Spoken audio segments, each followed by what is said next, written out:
Нэгдүгээр нь аудитын тайлан дотор жавхлан сайд төсвийн орлогын чиглэлээр баримтлсан бодлогын хэрэгжилтийн нэгтгэн тайлгнаж үр дүнг нь үнэлж дүгнээг гэсэн нэг үг байна. Аудитын дүгнэлт дотор. За энэ одоо юу гэсэн үг юм бол орлогынхоо чиглэлээр бодлого гаргаж чадаагүй гэж хэлээд байгаа юм. Аудитын хариулж өгнөөс. Хоёрт нь нүүрсний үн маань ер нь одоо яахаар байна. Энэ өнгөрсөн жилээс 40% унчлаа гэж байна. Тэгээд цаашдаа ер нь прогноз энэ төр байна уугүй энийг одоо бас мэргэжлийн хүмүүст хариулж өгөөч гэж. За гуравт нь мега 14 төсөл том арга хэмжээ хэрэгжиж гэнэ гэсэн одоо нөгөө төсөв мөсөн маань хөндөрсөн энэ юу н хэрэгжих юм уу хэрэгжихгүй юм уу хэдэн хэрэгжих юм. За энийг нэг хариулж өгөөрэй гэж хүсэж байна. За аудитын газраас алдаа дутагдлыг илрүүлээд 9 сарын 30 хүртэл үүрэг даалгавар өгсөн гэжээ. За 9 сарын 30-нд алдаагаа засаад эрэхт нь та дахиж эдийн засгийн байнгын хороонд танилцуулах ёстой гэж би бодож байгаа. Яагаад гэвэл ингээд сүүлдээ тэргүүрээ найраад чим шиг алга болчдаг. Нөгөө алдаа дутагдлууд тэрийг яг алдааг нь яаж асуулсан гэдгээс 9 сард эдийн засгийн байнгын хороонд таниасаж хүсэж байна гэдэг дарга интернетээ сайн хэлээрэй гэж.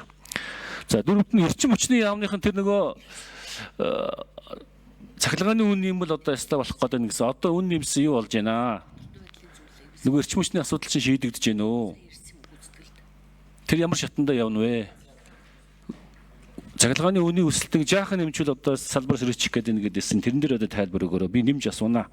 За хамгийн сүүлийнх нь энэ Парисын Олимпийн зардал гээд 27 тэрбум төгрөг гэсэн юм аудитын тайлан дотор явж байна. Энэ одоо ямар учиртай зардал байсан юм бэ? Би одоо өнгөрсөн жил бас шөмжөлтэй хандж ирсэн тэр баахан дарга цэрэг Олимпиад явж ирсэн тэр хүмүүсийн зардал байсан уу? Та нар үзсэн үү? Яг ямар чиглэлээр үзвэ? Ямар учиртай зардлууд гарсан бэ? Энийг одоо хэлж өгөөч. За энэ 5 асуулт. За эдийн засгийн хөгжлийн сайд учрал. За энэ төсвийн тодтолтой холбогдуулаад бид нэр төсвийн хүрээний мэдээллийг өргөн барьсан. Тэгээ нүүрснийхээ үнийг бол нэг $70 тооцож байна. Тэгэхээр яагаад вэ гэхээр 2025 онд гэхэд энэ Bloomberg-ийн терминал дээр нүүрсний үнийг төсөөллийг тооцдог нэг 15 орчим байгууллага байдаг. Энэ 15 орчим байгууллагын 2025 оны нүүрсний жигэнсэн дундаж үний төсөөлөл бол $250 байсан. Ингээд өнөөдрийн байдлаар $175, 30 орчим хувиар буурсан үзүүлэлттэй. Тэр иймд энэхүү өөрчлөлтөд уялдвал нүүрсний үний төсөөллийг өмнөх $150-аас $70 болгож бол ингээд бууруулсан гэсэн үг. Тэгэхээр бид нар яг энэ Bloomberg-ийн терминал дээр байгаа энэ 15 байгууллагын яг тийм forecast маягийн чиг хандлагыг тодорхойлдог үүний төсөөллөөс хараад үзэхээр энэ бол ер нь цаашдаа 13-аас 30% буурна. Тийм учраас 2026 оны төсвийн хүрээний мэдээллийг бид нар хилцэхгүй бол болохгүй гэдэг зарчмын дагуу засгийн газар өргөн мэдүүлсэн. Яагаад тэгэхээр 2025 оны төсөв тодтгол хийхийн тулд 25 оны төсвийн хүрээгээ өөрчилж байгаатай яг адилхан та бидний баталсан 5 сарын 31-нд батлагдсан 2026 оны төсвийн хүрээний мэдээлэл өөрчлөгдөж тэр бүтээгдэхүүний үнүүдийн одоо нийцүүлэх тэр тоонуудыг нийцүүлэх шаардлага үүсэж байгаа байхгүй. Тэгэхгүйгээр 9 дугаар сарын 1-ээс өмнө эх оны төсвийг барина гэдэг бол маш их бэрхшээлтэй. Хит их өөдрөгөөр төсөөлсөн байгаа шүү дээ бид нар. Тэгэхээр ийм давгжгүй ийм одоо хүчин зүйлүүд шууд утгаараа манай эдийн засгт нөлөөлж байна. Тийм учраас 13-аас 30% буурна гэж тооцох ёстой. Тийм ч учраас энэ хэмнэлт хийж байгаа. Гэхдээ зөвхөн зүгээр ингээд нэг хэмнэлт хийгээд байх биш. Тэр худалдааны экспорт нэмэгдүүлэх, хөрөнгө оруулалтын орчноо сайжруулах, тэр төрийн үеийн түвшлэр явуулах, төслүүдэд эренблэх ажлууд хийгдэнэ. Засгийн газрын хамтарсан засгийн газрын үед 14 мега төслийг засгийн газрын үйл ажиллагааны хөтөлбөрт биднэрт тусгаж яахт бол нөхцөл байдал их өөр байсан. Энэ бол тэр нүүрсний үнээс ч гэсэн харагджаа. Тийм учраас бид нар бол одоо 14 мега төслүүдийг зайлшгүй эренблэх шаардлага үүсээд 14 шалгуур үзүүлэлтээр 4 бүлэгт хуваарлаад мега төслүүдийг эренблэх ажлыг хийж байна. Энэ юу вэ гэхээр макро эдийн засгийн үнэлгээнүүд хийх ёстой, хийж байна. Санхүүжилтийн их үүсвэрийн нөлөөллийн үнэлгээ, нийгмийн нөлөөллийн үнэлгээ, төслийн бэлэн байдлын үнэлгээ гэдэг нэг 14 шалгуур үзүүлэлтээр үнэлээд эхлэхээр энэ 14 мега төсөл чинь бараг 43.4 их найдын санхүүжилт хэрэгтэй байхгүй. Тийм учраас одоо энэ бүсээ чангалж байгаа үед бол яах вэ гэвэл одоо бол нөө хил холболтын төмөр замын ажлууд нэгэнт эхэлсэн. Газрын тос боловсруулах үйлдвэрийн санхүүжилтийг их хурлаар шийдвэрлсэн. За урааны төсөл бол төсвөөс нэг ачаал үүсэхгүйгээр ингээ явж байна. За Эрдэнэ үрэнгийн усан цахилгаан станцын төсөл. Гэт энэ дөрвөн төсөл бол ингээ хэрэгжиж эхэлсэн гэдэгт тооцогдож байгаа. А үүнээс гадна ач холбогдол өндөртөө 5 төсөл байгаа. Энд бол 5 толгой станц, зис боловсруулах үйлдвэр, Эрдэнэтэй санхүүжилт хийгдэх, тэгээ гангийн цогцлбор, алт цэвэршүүлэх үйлдвэр, нүүр схемийн цогцлбор гээд энэ төслүүд бол ач холбогдол өндөртөө гэж үзэж. А бусад төслүүдийн хүрээнд буюу сэргээгт хэрчм хүчөө тархмал их үүсвэр, хэрлэн тоонд орхон өнгө, эгийн гол, үндэсний хэмэл дагуул, ирээн цав чой болсон баруун урд бичиг чиглэлийн босоо тэнгислийн төмөр замыг бол энэ жил ирэх жил бол хойшлуулах ийм л одоо бол зайлшгүй шаардлага бол үүсэж байгаа учраас энэ эренбэлж байгаагаа бол би бас бид нар бас их хурал дээр танилцуулаад явнаа. Тэгэхээр зарим ажлуудыг хойшлуулад зарим төслүүдэд явуулъя гэдэг ийм л одоо зарчимтай байна. За аудитаас хариулах уу? 78. За алдар чахлан гишүүний асуултанд хариулъя. Үндэсний аудитын газар Наран Чимэг.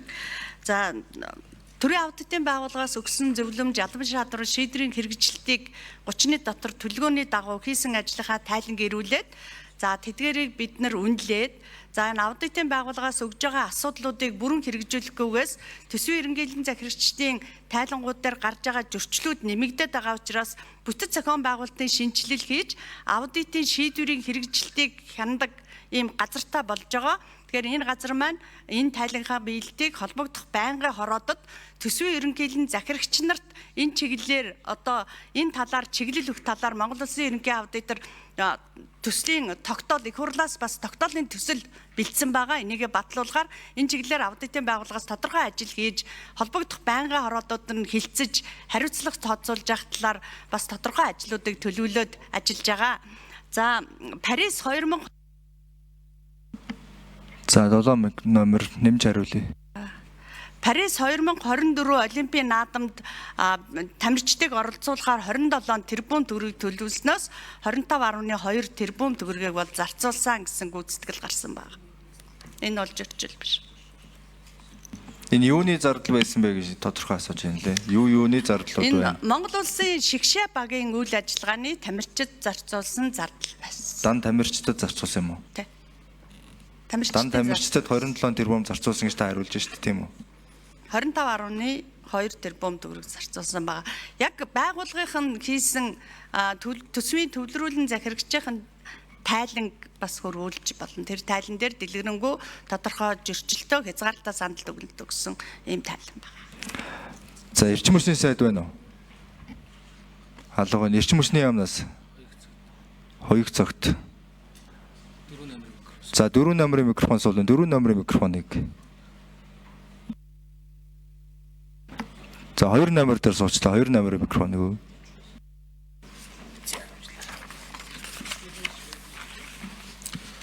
За эрчим хүчний яамны санхүү хөрөнгө оруулалтын газрын дараах хоёуг цагт гишүүний асуултанд хариулъя.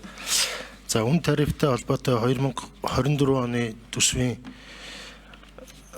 тодглоор за эрчим хүчний үн тариф одоо 2019 оноос хойш нэмэгдээгүй холбоотой эрчим хүчний компаниуд дээр үүсэж байгаа үр авилгыг хоримтлагдаж за мөн одоо 2024 онд бол одоо цалингаа тавьж чадахгүй байх хэмжээний ийм хүндрэлд орсон байсан. Ингээд 2024 оны 8 сарын хийсэн тодглоор бол эрчим хүчний одоо аж ахуй нэгжүүдэд одоо олгох татаасыг 131 тэрбум төгрөгөөр нэмэгдүүлж 2024 оны гүйцэтгэлээр нийтдээ 221.6 тэрбум төгрөгийн татаас олгосон төсвөөс.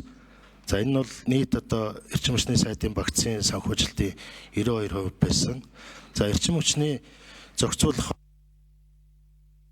За 2 номерын микрофон нэмж хариулъя. Гүйцэтгэд хариулъя. За энэ нөхцөл байдлыг арилгахын тулд эрчим хүчний зохицуулах хорооноос 2024 оны 11-р сард бол одоо эрчим хүчний үн тарифыг бодит өртөгт нь нийцүүлж хүргэе гэдэг шийдвэр гаргасан.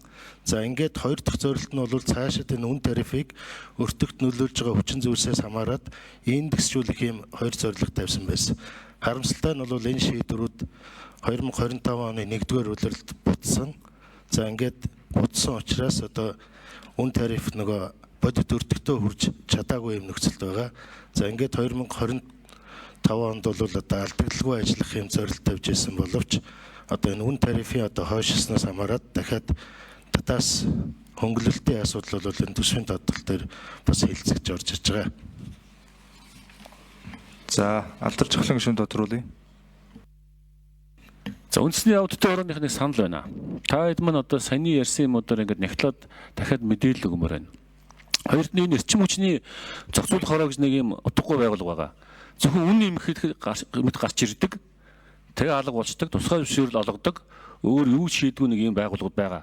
Эрчим хүчний зохицуулах хороо, усны зохицуулах хорооч илүү баахан тийм байгууллагууд байгаа. Хизээж хариуцлах хүлээдэг. Зөвхөн үн нэмэхэд оролцдог, бусд үед ингээд далд байдаг, бокофонд байж байгаа хэдэн байгууллага. Эдрийг та хэд мөн үзэж энэ эдийн засгийн байнгын орондоос гаргаж өгөөч гэж хүсэж байна. За хоёрдугаарт нь учир сайд нөгөө богдуул нөхлөх ажил маань болсон уу яасан бэ? Тэрийг нэг эцэслэл тодруулж өгөөч. За учир сайд хариулъя. За нийслэлийн хэрэгжүүлэх төслүүд дээр яг саяны одоо 4 бүлэг хуваагаад 14 шалгуур үзүүлэлт дээр төслүүдийг ирэмбэлж байна. Тэгэхээр богд нөхлөх тэр түнэлийн асуудал задаргаан татлахад гүүр гээд төслүүд болвол хойшлноо. Эдийн засгийн яам бол ийм л байр суурьтай байгаа. За энийг бол засгийн газраа оруулаад одоо шийдвэрлэнэ гэж зорж байна. Ер нь бол эргээд үр өгөөжөө өгөхгүй юм шаардлагагүй санхүүжилтүүдийг одоо зогсоохоос өөр арга байхгүй. А нийслэлийн хэмжээнд бол тэр туулын хурдны зам за бусад одоо хэд хэдэн төслүүд бол явна. Тийм учраас бол нийслэлийн дээр 24 төслүүдээс бол ирэмбэлж байгаа. Тэгээ энийг бол засгийн газарт оруулаад эцэлнэ гэдгийг л. За Эрдэнэт гишүүн асуулт асууя. За энэ